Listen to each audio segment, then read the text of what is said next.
Today, I'm going to be showing you guys the exact same strategy and optimizations I made to decrease a brand's cost per qualified lead by over $100 in just the first 30 days. The most common frustration I hear from business owners is that the agency running the ads, or when they're running their own ads, is the Google ads are producing very low qualified leads. Sure, they may have a high volume of leads, but the fact is it's never impacting your bottom line because they never close. So the lead quality is very poor. I'm here to tell you that your Google ads can 100% be optimized to attract more and more qualified leads, but to be very transparent, the changes are quite technical. And so today I'm going to be showing you the exact changes that I made, the things that I look for to implement that you can implement today to start encouraging a better cost per qualified lead. Great, so upon auditing this ad account, they actually had a pretty good account structure already set up. They had a very credible website and a pretty sophisticated sales process. The issue is they were neglecting three things, and these are the same things that about 80% of the businesses I audit are neglecting that actually yield a qualified lead. So let's dive into these three things. Number one is offline conversion tracking. What is offline conversion tracking and why do you need it? Well, offline conversion tracking is simply allowing a feedback loop to exist between closed revenue from leads and back to Google Ads,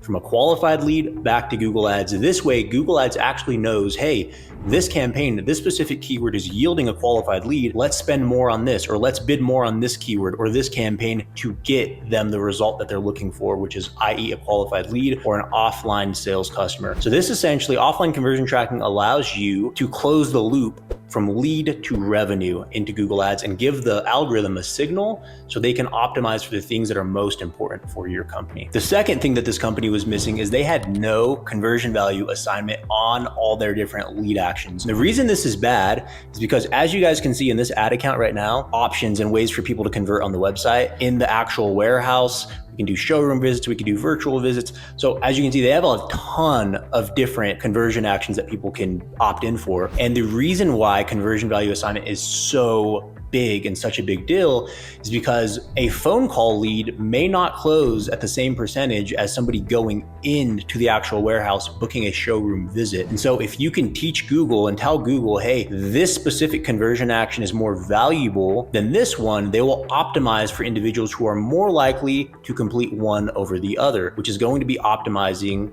for more qualified leads. And that is really the prerequisite to doing so. So the third and final thing that this company was neglecting and just avoiding to test was their bid strategy. They were only leveraging one bid strategy, and that was maximize conversions, as you can see right here. In the whole account, this is the only thing that was being ran as the bid strategy. And when you're optimizing for max conversions, it can be a very good conversion action, but this conversion action is poor for lead generation businesses if you have several different lead generation actions that a user can take on your site. The reason why is because we know a phone call or a showroom visit or whatever these differences in conversions have, they have a different value assigned to them. Some are more likely to close than others, and some simply are going to yield a lower quality lead. And so when you're optimizing for maximized conversions, Google's only concerned about one thing, and that is volume. They want to get you as much volume as possible. And this is exactly why you'll see, for example, right here, that phone calls was getting produced way over actual lead form submissions when phone calls for this particular brand was not actually what led to a sale and had the highest conversion rate to a qualified lead. Again, if you're like most advertisers, you likely have one or more of these changes that exist in your ad account right now that are limiting you from going to the next level. So let's actually dive into how do you diagnose and fix these action items and what's the solution. Okay, so solution number one, again, we want to actually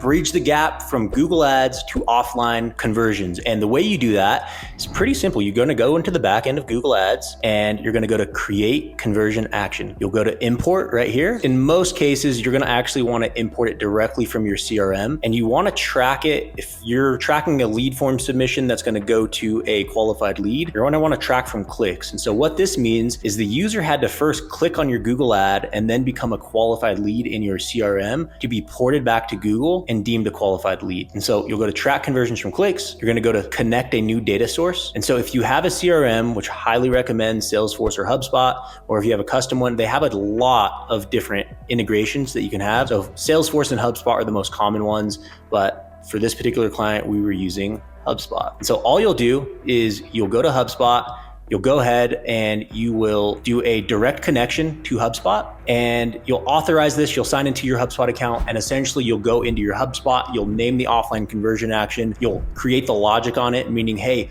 once our sales team fires this lead that came from Google Ads as qualified, that information will shoot back to Google Ads for the particular click, campaign, keyword, etc. that it came from. This is the first step to solving the issue in terms of attracting more qualified leads in your Google Ads account. Now, the second issue I mentioned is that this company was not leveraging conversion value assignment. And what this means is, for example, I'm going to go to one of our lead generation conversion actions from the website. And as you can see, it has a value in the settings. Well, how did we get to this value? This is not dynamically put in. This is a fixed value that we assign to every time that this conversion fires. We feed it a specific value. We feed that back to Google so it knows how valuable it is to us. And the way we do this and why it's so important is because now this is how you train Google to optimize for the best quality conversion actions to be taken on your website. So the way I'd do this is I'd look at all the primary conversion actions that are in the back end of Google that are not purchases and that are lead generation conversion actions. These are my clients and this is how we set it up. Don't pay attention to what's named here. Let's just say for you, you only had two main ones. You had a phone call and you had a lead form submission. Well, you'll create a second column and this will be a little bit of a manual process, but what you'll do is you'll actually get with your sales team and you'll ask them, hey, if we get a phone call, what is the close rate on phone calls that become a customer? And then same thing, what is the close rate on leads that become customers? And so let's just use my percentages. Let's just say this top one was phone calls. If they said, hey, 70% of our phone calls become customers. Well, your customers, the value that's put here, you'll see it's a fixed value. This just means average order value or customer value. So what you'll do is you'll take the profit margin of a closed deal. And for this particular client, it was 1,839 pounds. And so what we were able to determine is, hey, if our closed deal is 1,839 and we have a 70% close rate on this conversion action, then it's going to yield this conversion value. So once you have your conversion value assignment distinguished, what you can do is you can just go into Google Ads and you can go in here, you can go to the settings and go to value and you can change this. Use the same value for each conversion and you can change that. And so you're going to want to do this for every single one of your lead generation conversion actions, is assign the value in that way. Okay. And number 3,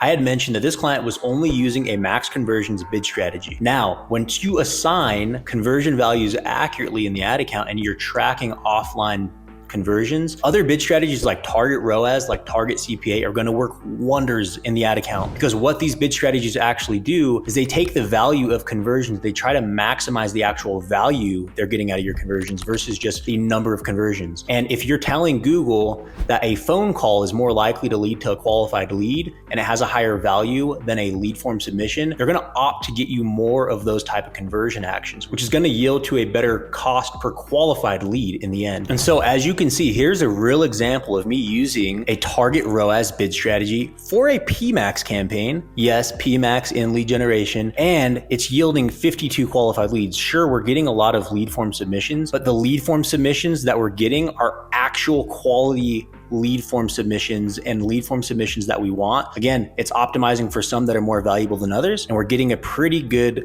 qualified lead to purchase rate, which is a really good indication that these are actually qualified leads. To prove that these changes will actually work, here's the exact results my client saw almost immediately after us implementing things. So let's dive into the ad account. What you'll see is we started with this client at the very end of June. And so going into July almost, but we implemented immediately the qualified leads. And that's why you see such a low volume of qualified leads. But the very next month, we had 60 that came in. So if we actually look in HubSpot, our CRM, to get the actual total of Google Ads qualified leads that were generated, let's take a look. Again, these are in Google Ads as well, but I want to show you that these are being ported in from Salesforce. Paid SQLs are coming from directly Google Ads for this particular client. So in the month of May 1st to May 31st, we had 83 qualified leads. The very next month, again, we only were working with them for about 2 weeks in June, but the very next month, this is pulling from June 1st to June 30th, we had 111 qualified leads.